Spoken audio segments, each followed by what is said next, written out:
Super cyclone Amphan ने पश्चिम बंगाल में जमकर तबाही मचाई है। पश्चिम बंगाल की सीएम ममता बनर्जी ने कहा है कि तूफान के कारण कई इलाके तबाह हो गए हैं, संचार बाधित हो गए हैं। उन्होंने बताया कि उनके पास 10 से 12 लोगों की मौत की खबर है।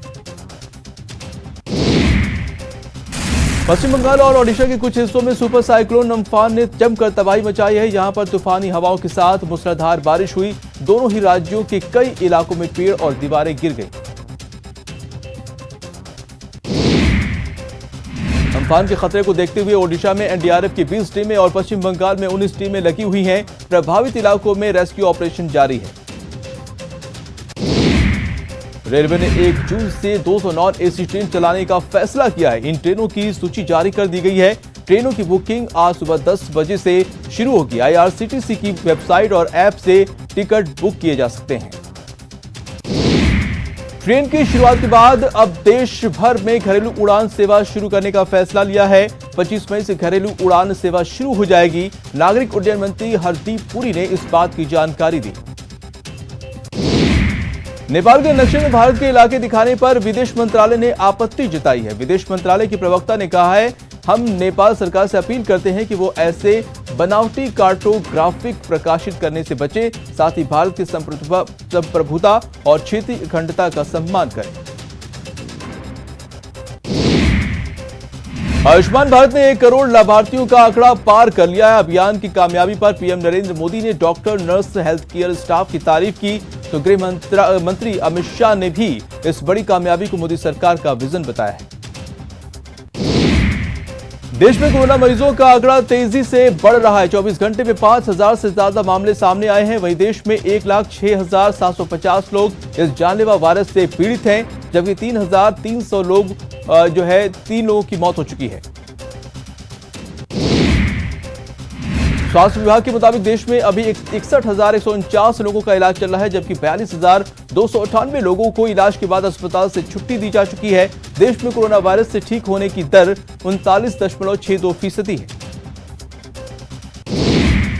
राजस्थान में भी कोरोना के मामले बढ़ते जा रहे हैं। मरीजों की संख्या 6,000 के पार पहुंच गई है। अब तक 147 लोगों ने जान गंवाई है, जबकि ठीक होने के बाद 3,000 लोगों को अस्पताल से डिस्चार्ज किया गया है। जयपुर में कोरोना के 1,665 मामले सामने आ चुके हैं। 73 लोगों की मौत हो चुकी है, जबकि इलाज के बाद 951 मरीजों को डिस्चार्ज किया गया है। राजधानी में 558 एक्टिव केस हैं। कोरोना संकट पर सीएम गहलोत ने समीक्षा की बैठक की। इस दौरान उन्होंने जिलेवार अफसरों से फीडबैक लिया और जिलों में क्वारंटाइन व्यवस्थाएं पुख्ता रखने और बाहर से आए लोगों को अनिवार्य रूप से क्वारंटाइन करने के निर्देश भी दिए।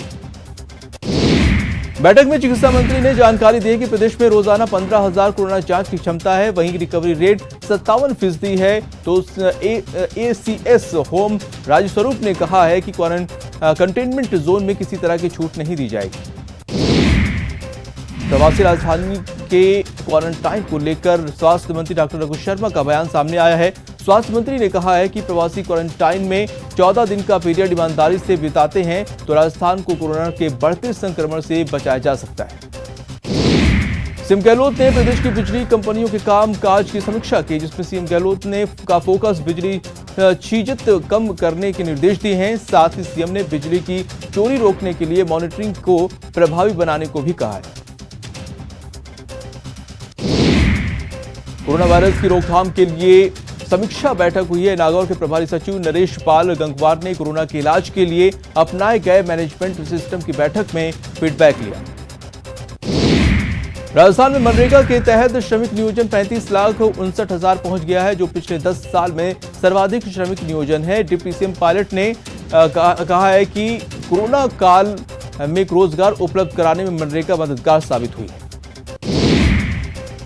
टिड्डियों के बढ़ते प्रकोप पर सीएम अशोक गहलोत ने चिंता जाहिर की है और जल्द से जल्द इस पर नियंत्रण के लिए मुख्य सचिव को प्रभावी कार्य योजना बनाने के निर्देश दिए हैं। सीएम ने कहा है कि पिछले साल भी टिड्डियों की वजह से किसानों को काफी नुकसान हुआ था।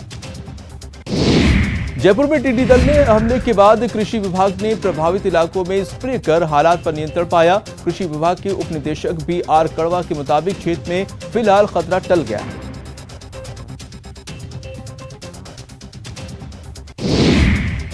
हाईकोर्ट में ई कोर्ट फीस सुविधा शुरू हो गई है। अब कोर्ट फीस ई कोर्ट प्लेटफॉर्म के जरिए जमा हो सकेगा। इसके पहले तक कोर्ट फीस मैनुअल जमा करवानी पड़ती थी।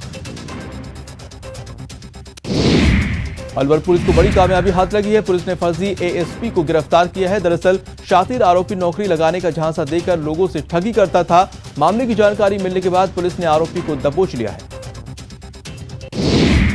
नागौर में पुलिस ने छापेमारी कर बड़ी मात्रा में लाखों रुपए का तंबाकू और गुटखा जब्त किया है। पुलिस ने आरोपी शैतान राम को भी गिरफ्तार कर लिया है। जोधपुर के मुख्य रेलवे स्टेशन पर खड़ी पैसेंजर ट्रेन में आग लग गई, जिससे ट्रेन स्टेशन पर अफरा तफरी मच गई। फायर ब्रिगेड की टीम ने कड़ी मशक्कत के बाद आग पर काबू पाया। सीएफओ के मुताबिक ट्रेन में लगी बैटरी में शॉर्ट सर्किट की वजह से आग लगी थी। भीलवाड़ा में भुगतान को लेकर कपड़ा फैक्ट्री मालिकों और मजदूर संगठनों के बीच गतिरोध खत्म हो गया है। कलेक्टर की मध्यस्थता के बाद दोनों पक्षों में सहमति बनी। उम्मीद जताई जा रही कि जल्द ही कपड़ा उद्योग पटरी पर लौटेगा। कोरोना काल में पुलिस लगातार ड्यूटी में लगी हुई है। इस बीच सेना के ब्रिगेडियर का वीडियो वायरल हो रहा है। वीडियो में ब्रिगेडियर साहब पुलिस के जवानों का हौसला बढ़ा रहे हैं। वीडियो झुंझुनू क्षेत्रीय नगर का बताया जा रहा है।